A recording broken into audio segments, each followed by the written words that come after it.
Benuenyi Baba Chelo. Mereze Michite Bodogi Gotarambiwe. Augustin Tunji Sosa, l'apôtre des nations, a procédé au lancement de la cérémonie d'ouverture du camp de prière organisé par le ministère d'évangélisation des nations pour héritage ce mercredi 27 octobre 2021 à Révier-Ouémé dans la commune d'Abomey-Calavi. Plusieurs pasteurs évangélistes et fidèles ont pris part à cette célébration. Suivons le pasteur Roger Fatondi pour la prière d'ouverture.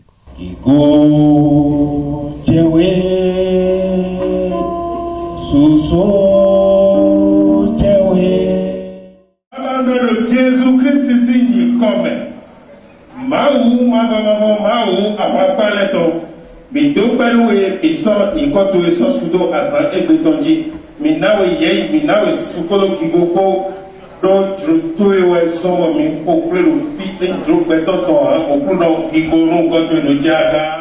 Dans son mot de bienvenue, l'apôtre Augustin Tunji Sosa, revenu sur les traces de son parcours, a parlé de son installation au Bénin le 26 octobre 1980 et de la création de l'église de la mission évangélique de la foi MEF. Dieu nous a beaucoup utilisés dans le monde, au nom de Jésus-Christ, mon maître, pour le salut, la délivrance et la guérison de plusieurs personnes. En obéissant à sa voix, en 1980, j'ai fondé la mission évangélique de la foi MEF au Bénin dans l'adversité du pouvoir qui interdisait l'évangélisation à l'époque. J'ai pris mon bâton de pèlerin et le résultat, vous le connaissez aujourd'hui. Plusieurs centaines d'églises implantées au Bénin et dans le monde. Voilà, aujourd'hui, au soir de mon parcours, Dieu me révèle qu'il a encore besoin de moi. Il me demande d'aller à l'autre bord, conscient du risque encouru. Dieu nous a envoyés à Révier pour construire un camp de prière pour le salut, la guérison et la délivrance des nations et des religions qui viendront à lui. Ce camp de prière est une initiative du ministère d'évangélisation Les Nations pour héritage, MENAH. Notre objectif est d'apporter des solutions aux problèmes que rencontre le monde à travers la prière.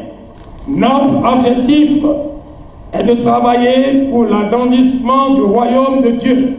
Nous sommes disposés à collaborer avec toutes les églises ou organisations désireuses de nous aider à atteindre cet objectif. C'est sur ces mots que je déclare officiellement lancer les activités de ce camp de prière pour toutes les nations et toutes les religions du monde installées ici à Révier-Ouémé sur la route de Togo. Quelques orateurs ont rehaussé l'image de cette cérémonie par des prières et chants. The blessing for you in the name of Jesus Christ. That very yoke that follow you down here. That very bondage that you are in before you came here. You are set free in the name of Jesus Christ. À la fin de cette cérémonie, l'orateur principal, l'apôtre des nations, s'est adressé aux professionnels des médias. Le 26 octobre 1980, que j'ai commencé avec quelques 2, 3 ou 4 petits enfants dans mon salon. Et 41 ans après, Dieu a fait de grandes choses dans le Bénin, en Afrique, en Europe, en Amérique, partout, jusqu'en Italie, jusqu'à Rome. J'ai aussi mon église, MEF à Rome. Mais dans ces temps-ci, Dieu me dit encore, va à l'autre bord.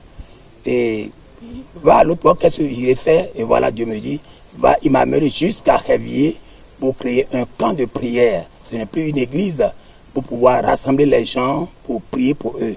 Car l'onction de Dieu est sur moi, je ne peux pas rester sur place. Quand quelqu'un dit, bon, tu es déjà âgé, va te reposer, il n'y a pas de repos pour un homme de Dieu. Et je ne peux pas couvrir l'onction de Dieu sans ne pas le déployer. Et la MEF, c'est une église. Mais le camp de prière, c'est un lieu pour rassembler toutes les dénominations. C'est ça la différence. Le camp, c'est prier pour les gens et les envoyer maintenant dans leurs églises. Voilà la différence qu'il y a dans le camp. Et pour dire aussi, c'est un lieu de campagne d'évangélisation. Parce que dans ces temps-ci, avec l'arrivée de Covid, de la pandémie, que nous n'avons plus l'autonomie de rassembler des milliers de personnes pour prier dans les campagnes d'évangélisation. Dieu nous a inspiré de mettre un camp de prière pour toutes les nations, pour toutes les religions, pour rassembler, pour prier pour eux, et chacun retournera dans les églises évangéliques qui sont proches de lui et pour adorer son Dieu. Alléluia.